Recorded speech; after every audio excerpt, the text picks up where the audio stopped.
Want to welcome everyone to Global Markets Radio Week Ahead YouTube. I'm your host, Andrew Spanton.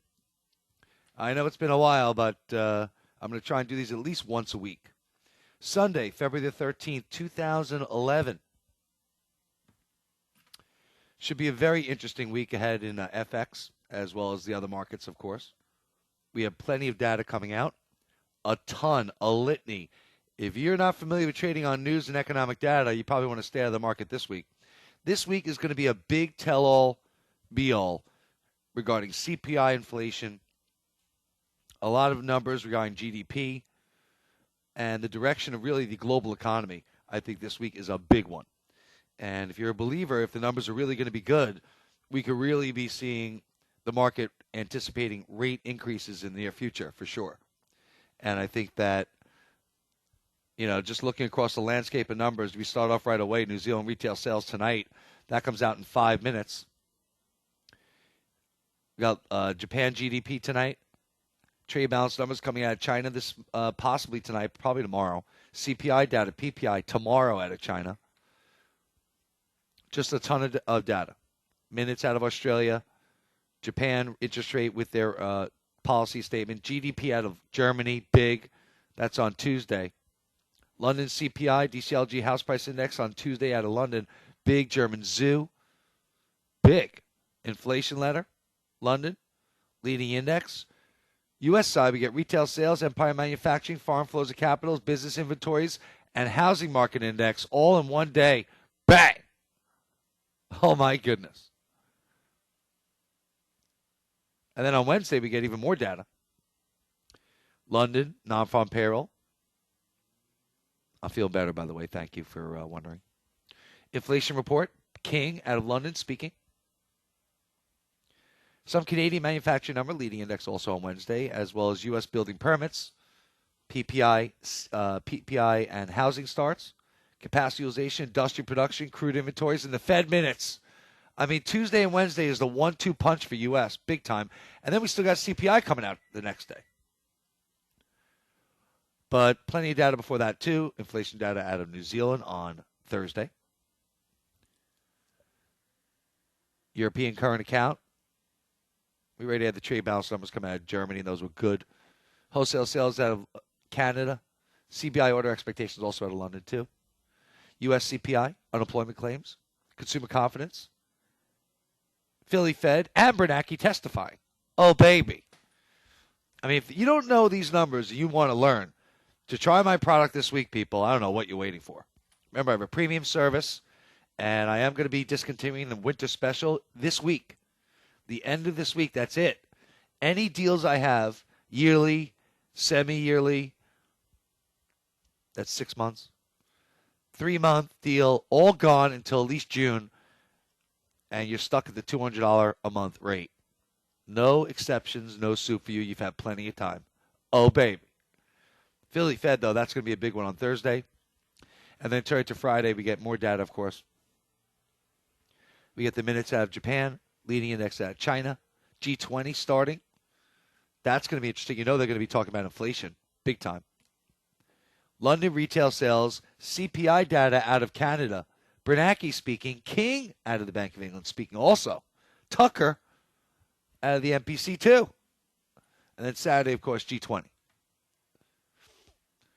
So this is a very, very big week.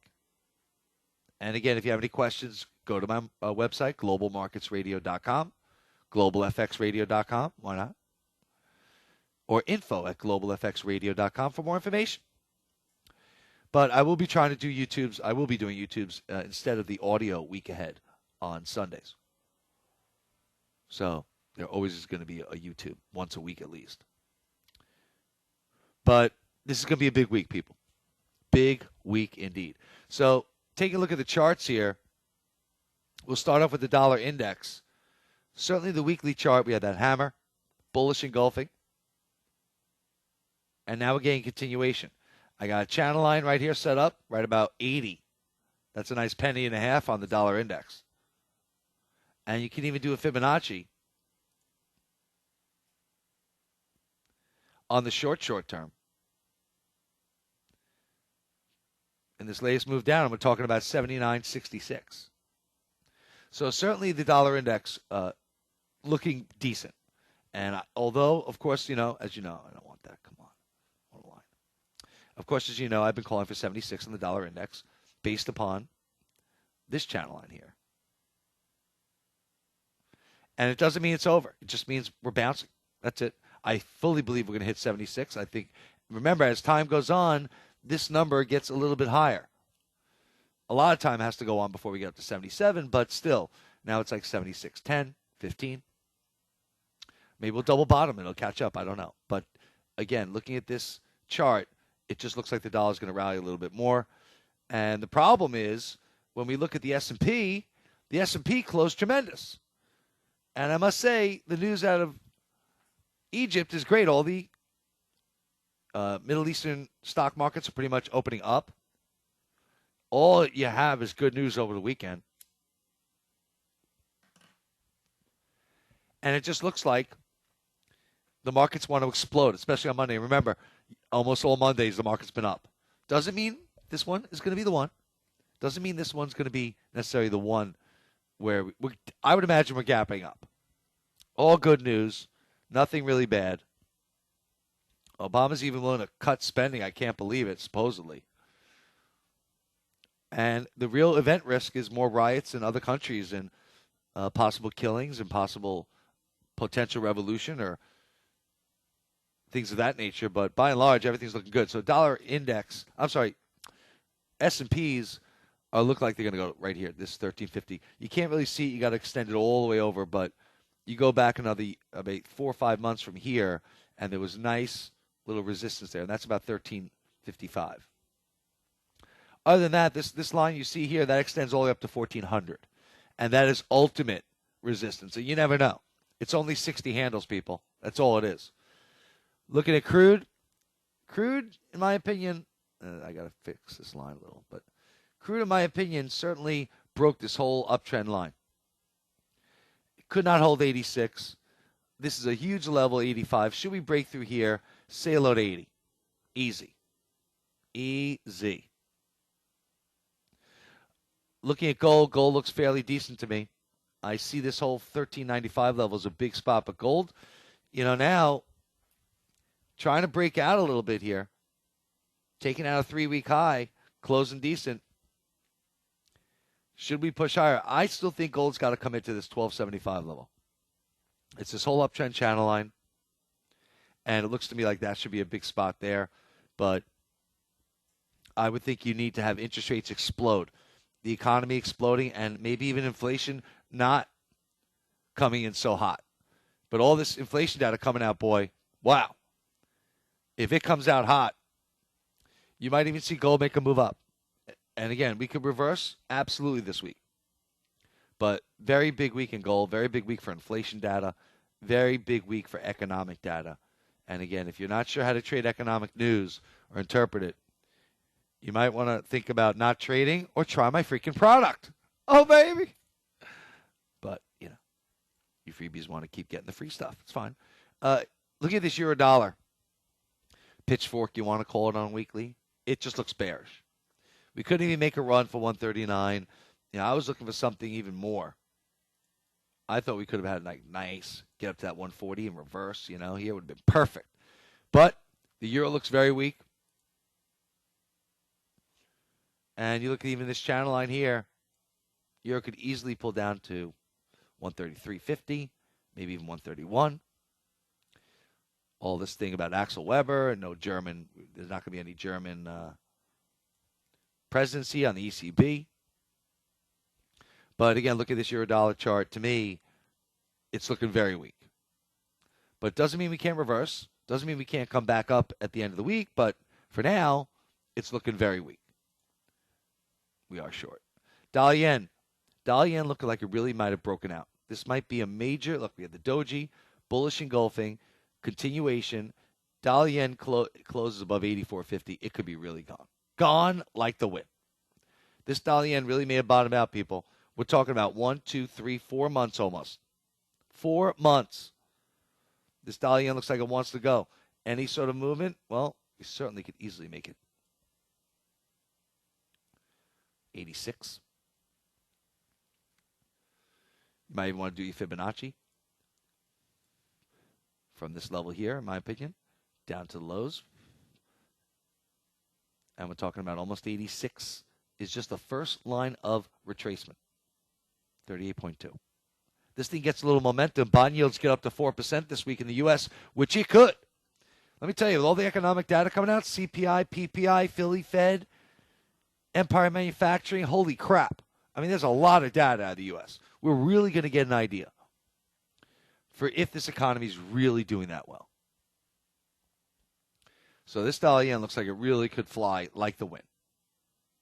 Dollar Swiss, another one. Looking like it's going up. And again, dollar Swiss has been the safe haven currency. So if things really are abating, then dollar Swiss should absolutely not benefit. And we're breaking out of this nice downtrend channel line. I mean, you want to do your Fibonacci is fine. I would say this could be even a Fibonacci from this level. We could be seeing this kind of a move. Wow. We're talking 102, people.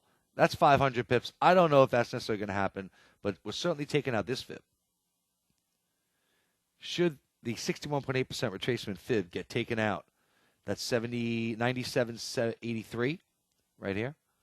Should this get taken out, we really could motor to par. I mean, there's really no resistance that much at all here.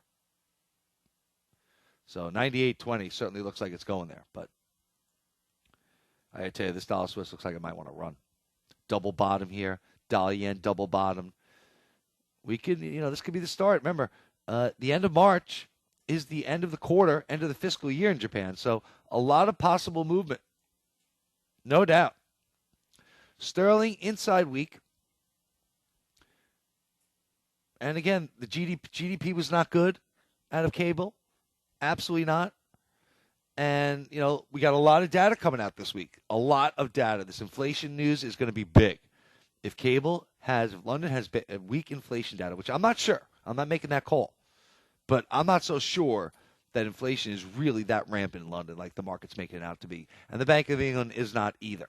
So even looking at this I don't want that, sorry. Even looking at this channel line, just on a pullback, we're talking about 156. And, again, Sterling certainly broke out of that whole wedging formation. But, again, usually the first move in the wedge is the reverse move. Break it out to break it down. So should we take out 155, say hello. But, again, the stock market, in my opinion, in order for the dollar to really have a significant rally, you've got to have a weakening stock market. Australia, this looks like a classic triple top. I mean, it don't get no better than that. Am I making the call? I don't know. I mean, I need to see stock markets go down. I need to see metals go down. IMF just said the Aussie is 5 to 15% overvalued. Not that the IMF knows what the hell they're talking about, but it's still the IMF. And this is definitely a triple top. So unless we get over this 102 level, I got to tell you, this baby looks like it's a short. And again, that should not be good for the stock markets, right? That should not be good for the markets. If the dollar's looking very strong, the stock market's probably going to go down. So I don't know if we're going to get to my certain levels, but certainly a turnaround Tuesday. Looking at this dollar Canada, that's a nice little doji, Morningstar. And it's certainly looking up here. Yeah, the number was good in trade balance, but, this thing is the hardest thing to trade, people, I got to tell you. You just got to fade the strength and buy the weakness, and one of these days it will collapse. But under 98.50, under 98.20, it's gone. But you really need some monster news in addition to the charts in order to get the Momo. Aussie's breaking out. Everything's just going. New Zealand, I'll tell you, we break through 75. That's a big spot here, 75. We break through, I don't know, third base, we could easily come into 73.50. And again, that would mean commodity prices are coming in as well as the stock market. So we'll have to see. Time will tell. The data will tell. And you need me on your wall. Andrew Spanton, info@globalfxradio.com, the only voice you'll ever need, baby, who truly loves to make you money. Oh, baby. Have a good week. Make me proud, people.